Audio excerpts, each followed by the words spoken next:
Media বন্ধুসকলক মই প্ৰথমতে ধন্যবাদ দিছোঁ। আমি তথা টিম কাৰ্বি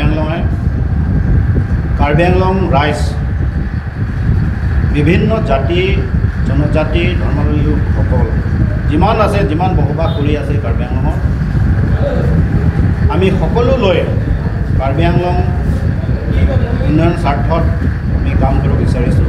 আৰু এই কাম কৰা যিটো আমাৰ মূল ব্যক্তি সকলোৱে জানে, সন্মানীয় আমাৰ ডক্টৰ তুলিৰাম ৰহাং ডাঙৰীয়া, তেখেতে সকলো উন্নয়ন দিশত আগুৱাই লৈ গৈ আছে। গতিকে আমি তেখেতৰ নেতৃত্বত আমাৰ কাৰ্বি আংলং যিবোৰ নেকি মূল সমস্যা, এই সমস্যাবোৰ নিশ্চয় সমাধান এপদ দুপদ হৈ আছে বা হ'বলৈ গৈ আছে।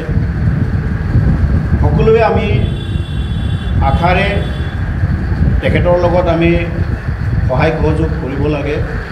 বিশেষকৈ যিটো নৱপ্ৰজন্ম কাৰ্বি আংলং, যিটো আমাৰ কাৰ্বি যুৱক যুৱতীসকল, কোনোবা ৰাজনীতি নেতাৰ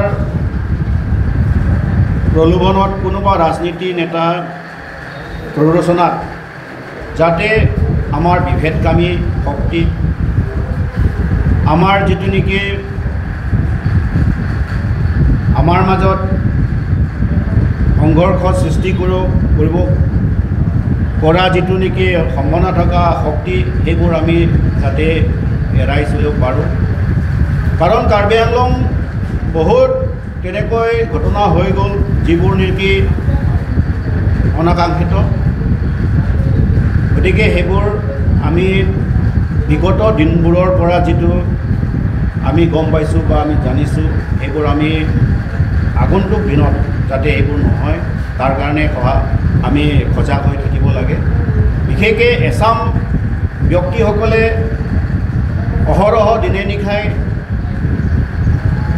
আমাৰ মাজত তথা জাতিৰ ভিতৰত, ধৰ্মৰ ভিতৰত সংঘৰ্ষ কৰিবৰ কাৰণে কিছুমান প্ৰৰোচনামূলক বক্তব্য দি আছে বা কৰিবলৈ চেষ্টা কৰি আছে। আমি এইটো পৰিলক্ষিত হৈছোঁ। গতিকে আমাৰ ফালৰ পৰা সকলোকে আমি আহ্বান জনাইছোঁ যাতে সেইবোৰ আমাৰ এই কাৰ্বি আংলঙত নহয়।